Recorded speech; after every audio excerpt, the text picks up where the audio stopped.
Coming up today on Locked On Texas Tech, we get to an all-Texas team featuring a handful of Red Raiders. We check in on Tahj's tank and a recruiting roundup, courtesy of the great Chris Level, next on Locked On Texas Tech.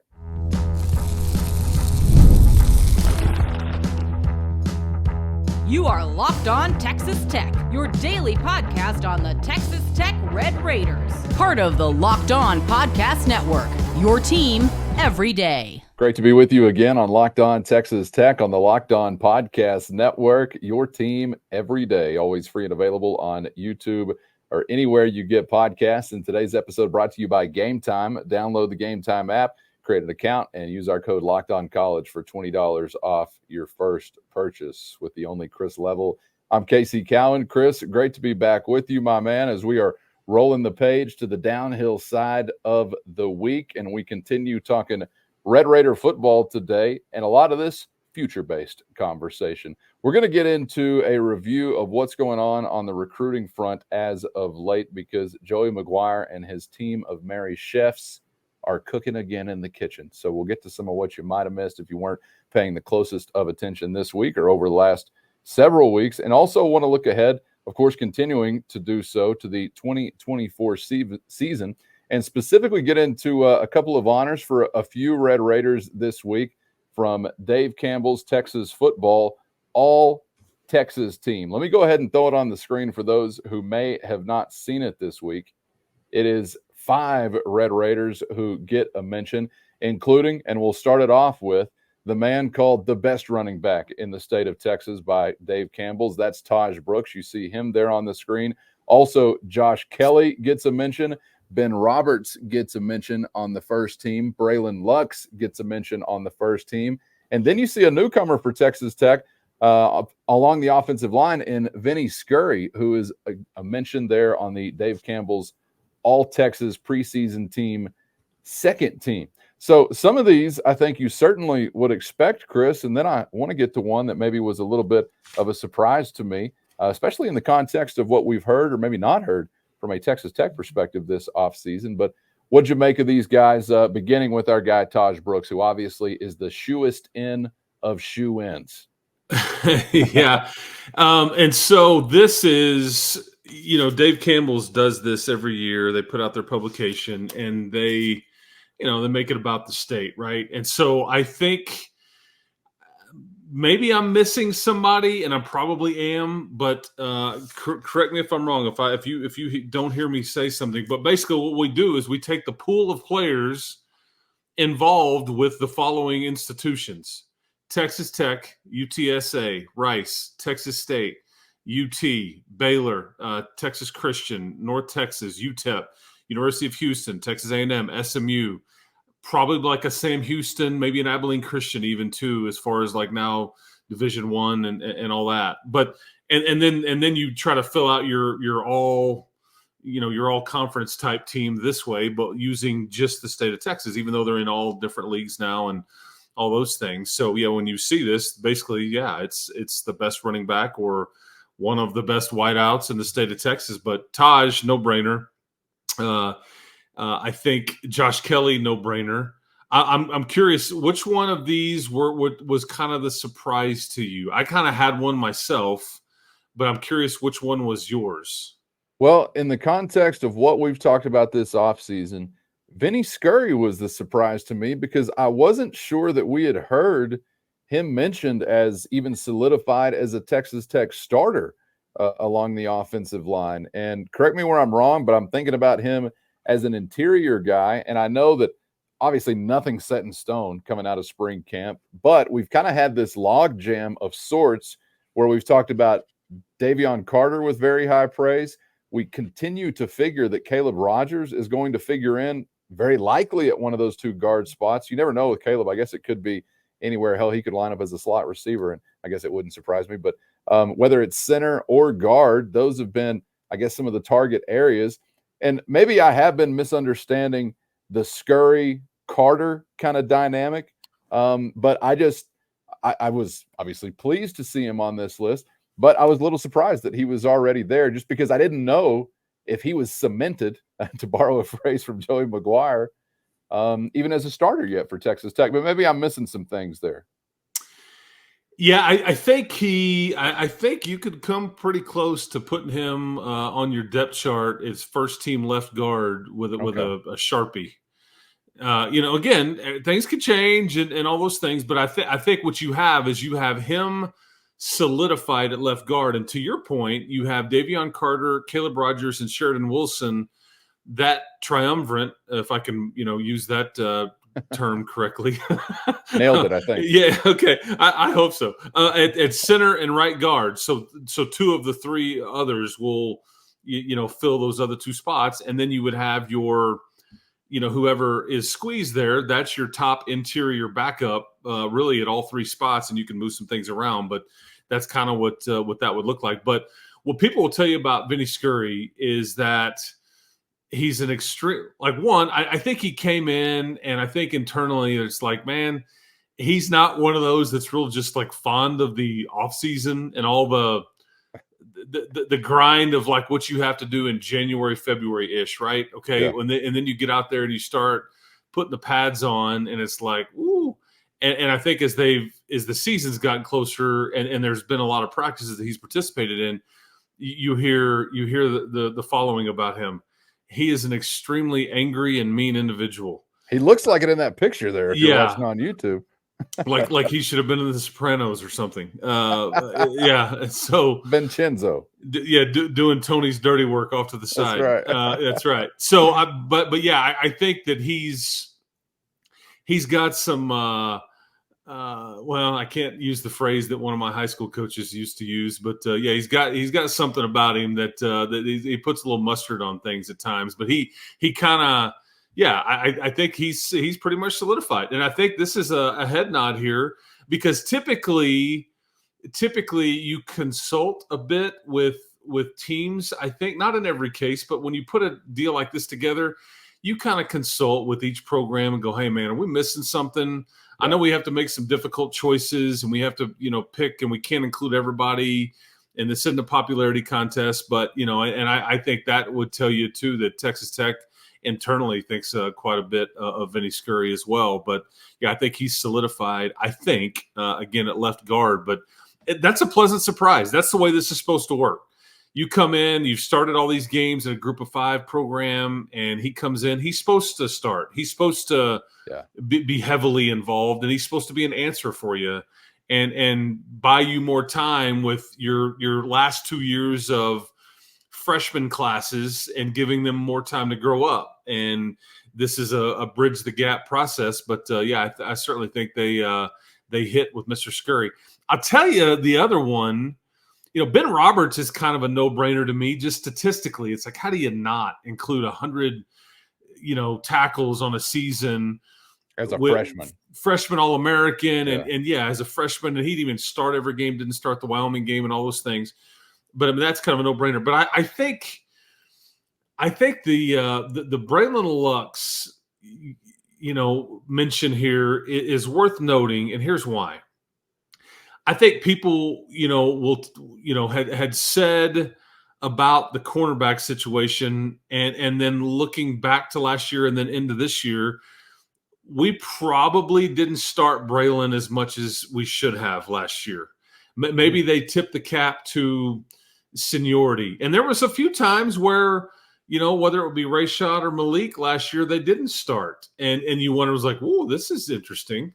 And it was coach's decision type deal, whether it was Coach Yates or Coach DeRuiter or whatever making that decision.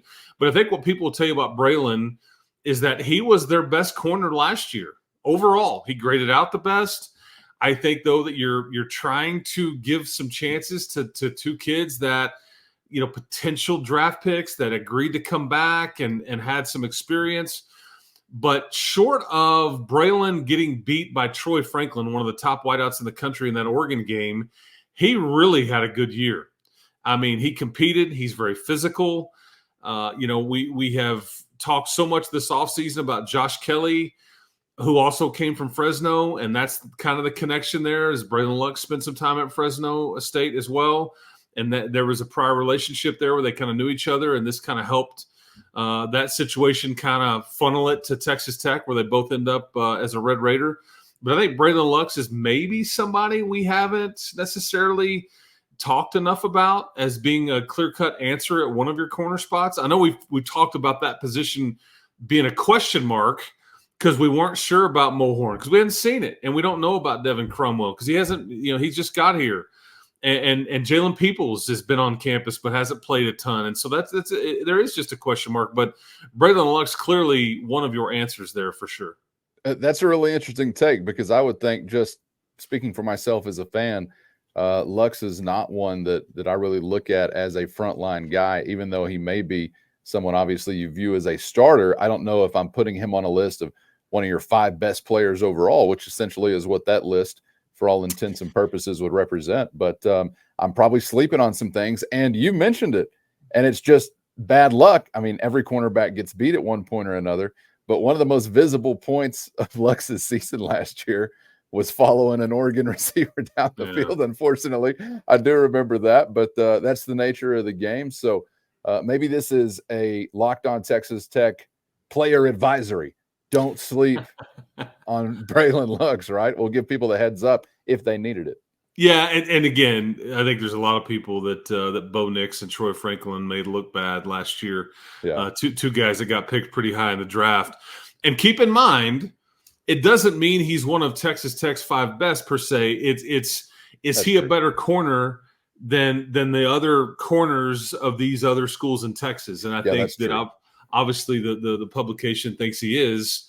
And I think that's fairly still high praise because you've got SEC and Big 12 and the like all mixed in here with the league, and so I'll take it for sure. I'm trying to figure out when we hardly mentioned Josh Kelly there, just because mostly we've talked about him so much, and I think most Red Raider fans are familiar with what he is and what we expect him to be. But wide receiver year 1, and I know that the transfer portal represents a much different year 1 in a program than, say, for Micah Hudson or redshirt freshman or something like that. But I'm having a hard time remembering, Chris, and I may be missing something obvious. I hope I'm not, but a wide receiver that, upon arrival on campus is looked to be the dude. And I mean, not just by Tech fans, but obviously by publications. And I'm sure he'll continue to get, preseason nods on all conference teams and things like that far and wide as we get closer to the year. Is there any comparison? Am I missing somebody?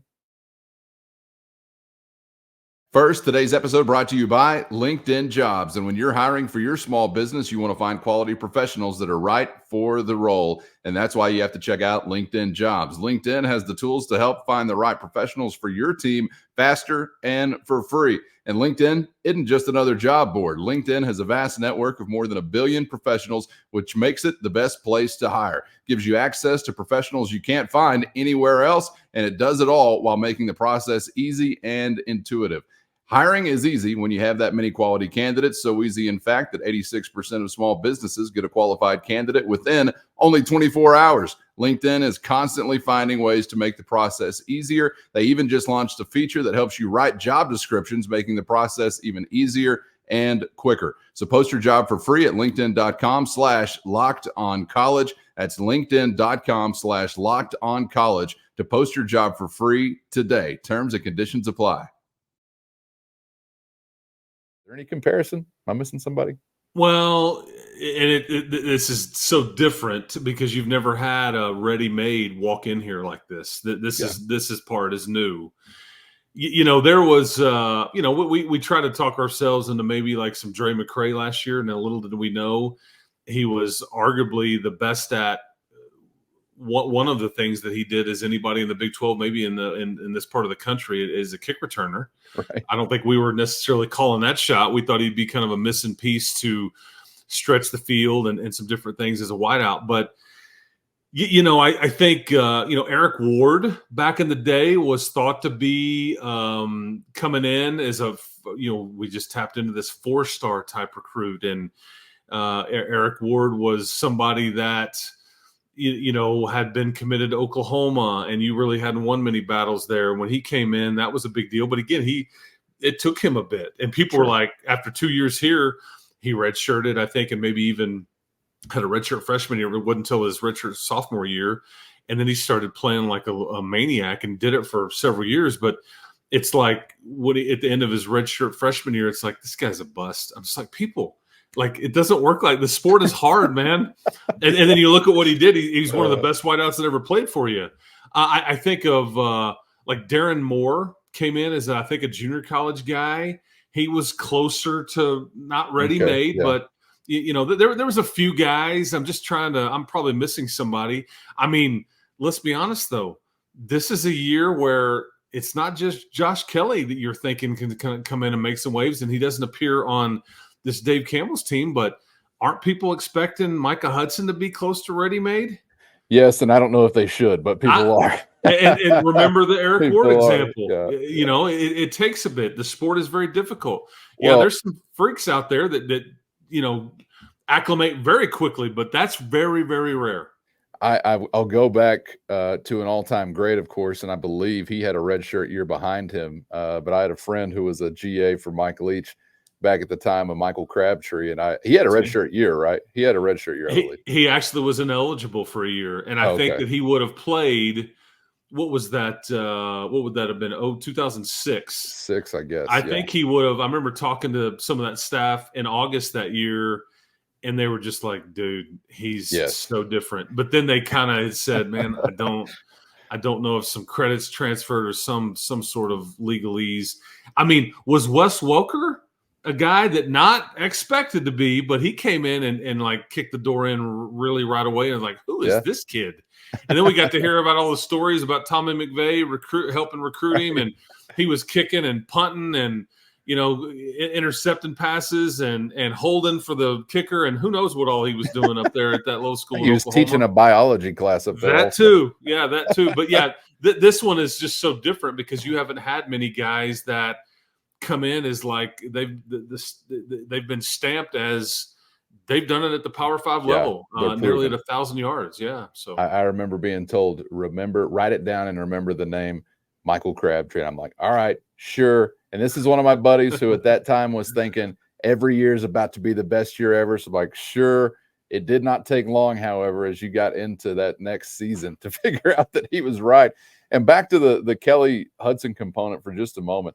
I think that at least I would like to believe that would be of extreme benefit to Micah Hudson coming into this, to have a guy like Josh Kelly, because I don't think for even as much hype as Hudson is bringing and as much as even the wildest lunatic fan is expecting out of him, I still think even that fan would have a higher expectation for Josh Kelly.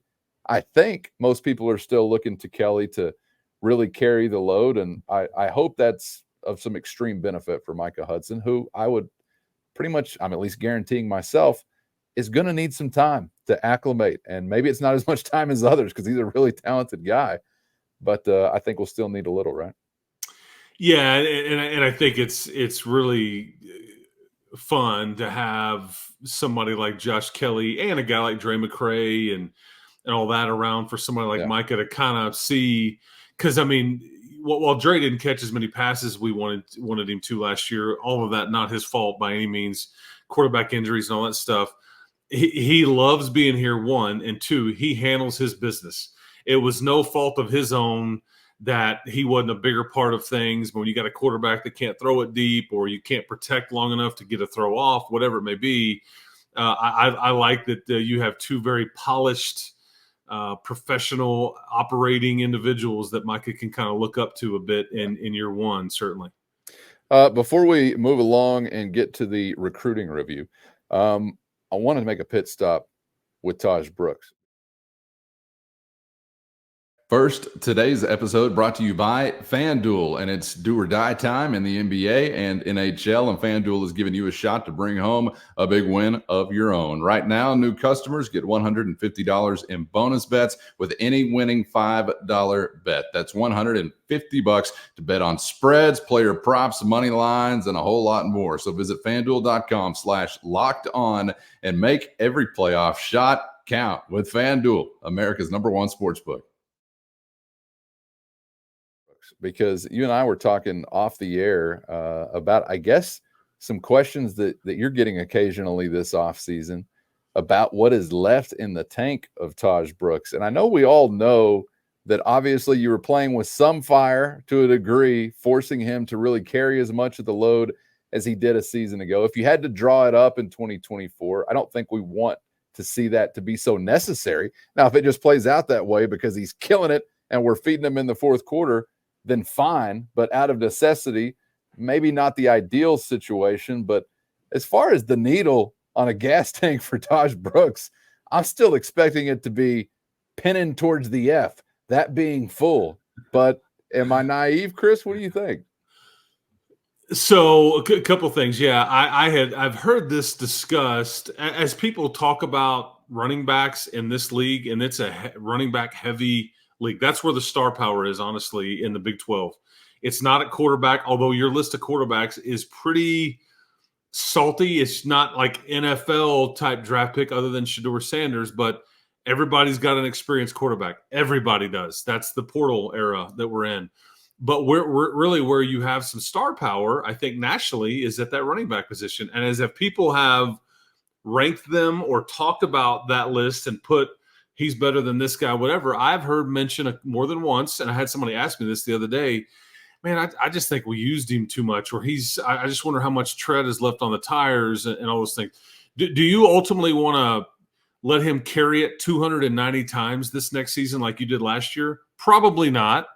Probably. And yet what's funny is about this subject is that there were times last year, heck, I was criticized for not asking Joey McGuire after, I guess it was the West Virginia game. Why didn't you ask about feeding Taj more? And I think he carried it, I want to say like 24 to 26 times that game. And I was criticized for not asking and pushing more on like, why didn't you give it to Taj more? But I do kind of scoff at the notion that he's, been so overworked and all these things. So I looked a few things up. There's been very few running backs, honestly, that have played 4 years for you and actually played. You've had some guys that have been on the roster. Eric Stevens played the better part of 3 years. Shannon Woods had a stint. Kenny Williams had a stint. But the two guys that I went to look up in our modern era from 2000 on is Torian Henderson and DeAndre Washington. They both played for 4 years. And so I just wanted to compare touches because like Torian, while he didn't carry it near as much as I think Taj has, he caught it a lot more, arguably caught it more than any running back in college football. But so entering and Taj is going to get an extra year here. Okay. So he's going to get a fifth year, but we're basing it off 4 year tenures. Tahj Brooks, 668 touches. Okay, that means carries or receptions. Torian Henderson, 890. And I didn't ever think that Torian at the tail end of his senior year or whatever, like, dude, he's just doesn't have a lot left. I mean, that's the furthest from the truth. DeAndre Washington, again, 668 for Tahj Brooks. DeAndre Washington, 729 touches. So I just kind of scoff at that. Because I don't remember DeAndre was like button heads and busting LSU Bengal Tigers left and right, and he and Pat were trying to do everything they could during that game and that bowl game and his last game as a Red Raider, and they just were outmanned and by NFL dudes all over the place that were like 6'5", 400. It felt like trying to tackle him and chase after him. Like, this isn't fair. But that I think Taj has got plenty, and that's the beauty of he and Sir Roderick splitting carries for all those years. He wasn't used. I mean, you're talking 69 carries his first year, 87 his second, 147 2 years ago. So anyways, I just wanted to kind of, in my opinion, bury that notion. I just don't buy into that whatsoever. That's kind of staggering to hear that number from Torian Henderson, man. Hey, wow. 890. So just to give you an idea, Tahj Brooks has caught 75 passes in his Texas Tech career. Torian Henderson caught 303.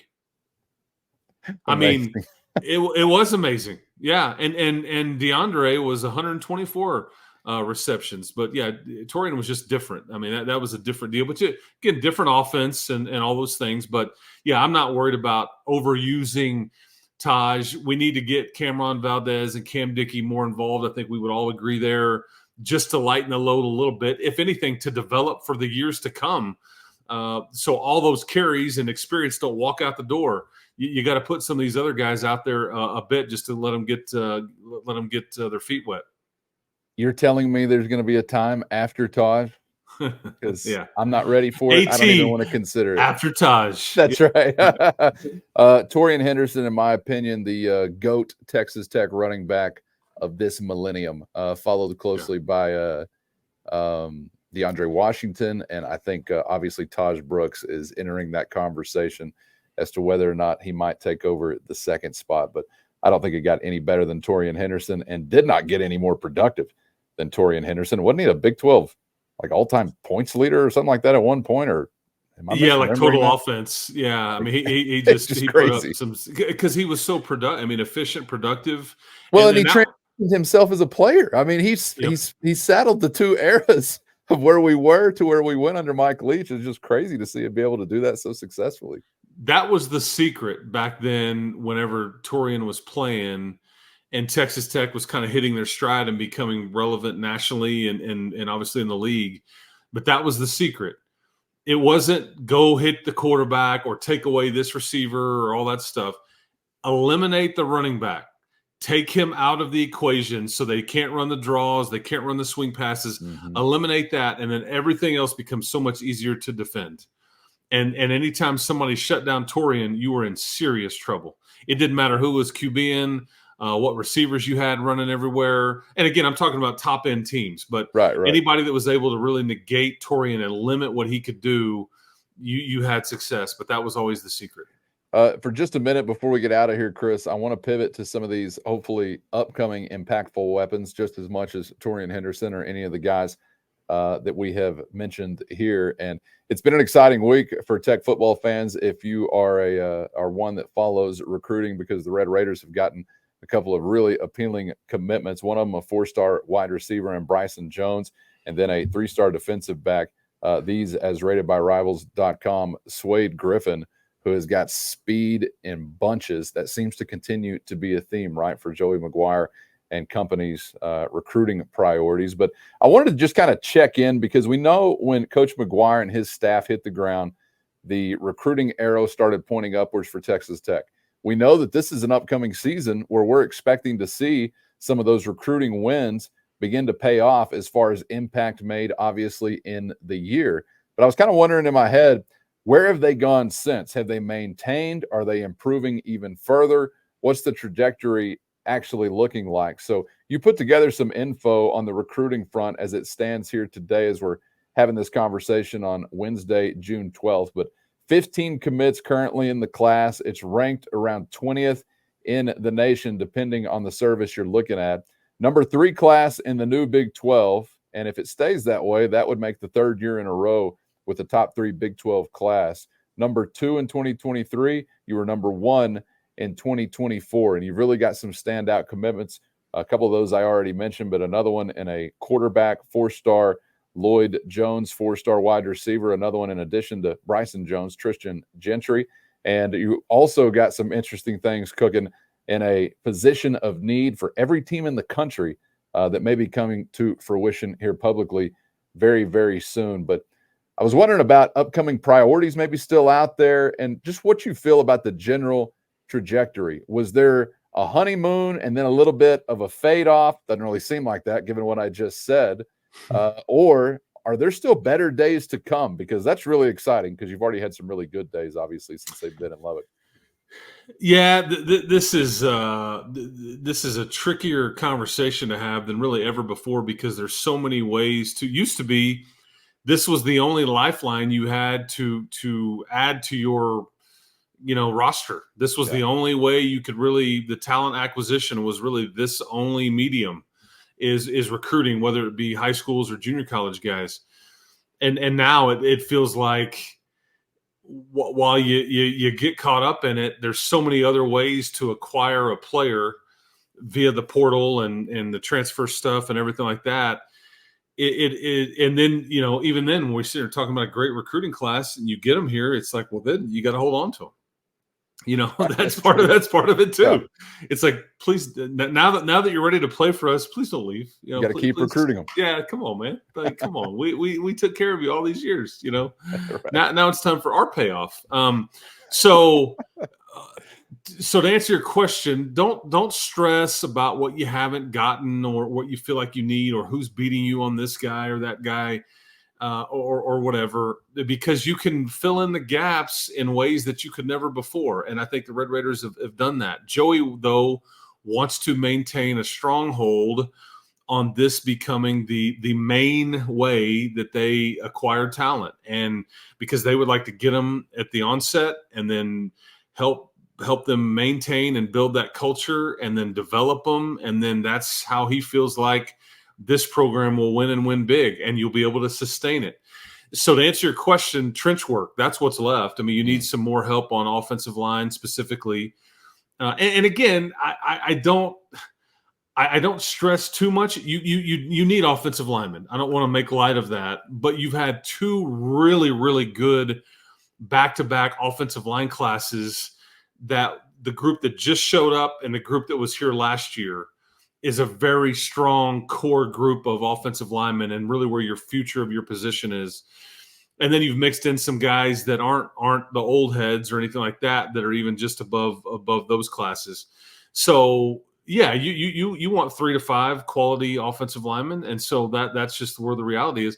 Defensive line wise, I don't want to get into the weeds too much. I think you'll get some good news here fairly soon on that side of the ball, specifically at defensive line. We'll kind of see what that looks like. But I think that's to give you an idea. That's really where the need is. And you need some, linebacker, just more defensive guys. I think more DB types, more linebackers. But you mentioned Swade Griffin, and it's never fails to, I shouldn't be surprised, but they go find a guy that is an elite hurdler. Yeah. That's really where he's an elite hurdler, and there's so many guys on this roster. And if you've ever watched a guy like run, and some of the guys that just came in, I saw some of their like hurdle races, whatever, at the state finals and things like that. It's so impressive because that's a very difficult athletic skill to be really fast and jump and be smooth and all that comes with it. And James Blanchard feels like this is a tell. If you are really good at this translates, and they haven't been wrong. So Swade Griffin, who is related to former Texas player Cedric Griffin, I think that's kind of fun that we see how many Tech legacies you lose or go elsewhere. It's kind of fun to get a pretty big time player UT type legacy committed to you, and then you pick up another wideout, which you've got a lot of those committed. So yeah, we'll just see. Huge visit weekends coming up this weekend, the weekend after, and that's kind of the meat of the summer. And then I think it kind of dies down and you go on vacation for a bit and die down a little bit. But yeah, the next 2 weekends are the campus is live. The lights are on at the Jones. They're showing off bells and whistles or cranes or whatever they can show off. That's where they're pulling the Lambo out onto the field with the Take 3 personalized license plate, all that good stuff. So yeah, the red carpet being rolled out the next 2 weekends for sure. I swear that Texas Tech just had a national champion hurdler. Has anybody checked in on Caleb Dean's eligibility? Wes Kitley, Zach Kitley, you guys talking? Because I just saw this dude smoking the competition up in Oregon not too long ago. So maybe he's I don't want to talk out of turn here, but I think he's such a good hurdler that yeah, he might want to just stick with that. I don't want to put him in a football uniform. In the way of Olympic gold, yeah. That's right. Yeah, I think he's got some chances to do some things and some sponsorships. And now let's put a helmet on you, bud. That's why we got pads. You'll be fine. Hell, they don't even allow hitting anymore in football. Yeah. Congratulations to Mr. Dean, by the way. That was amazing to see. But yeah, keep an eye on the hurdlers. If you're out at a local track meet and you see a dude just dusting the competition, maybe get out the cell phone video and send something over to Blanchard or Coach McGuire, and you may find the next great Texas Tech weapon on either side of the ball. Obviously, that's where they put all of the natural, gifted, and great athletes is on the hurdle team. I was an exception to that rule once upon a time. But that film has been lost in the archives. Those files are sealed. I'm sorry, we can't dig that up. To show you here on Locked On Texas Tech. 110 highs, baby. 300 hurdles. Brownfield, Texas, midnight with a tumbleweed blowing in front of me at the start line. One of the loneliest races a man could ever run. Boom. Chris, appreciate your time and insight as always, man. Fun conversation to have as we are inching closer to the 2024 season. So enjoyed it, and we'll do it again tomorrow. Have a good hump day, people. Keep hope alive, and we will talk to you mañana. Make sure you're subscribed on YouTube or anywhere you get podcasts so you never miss an episode. And, of course, the best way to help us grow the show is to comment anything below on YouTube. Thanks to those who do that.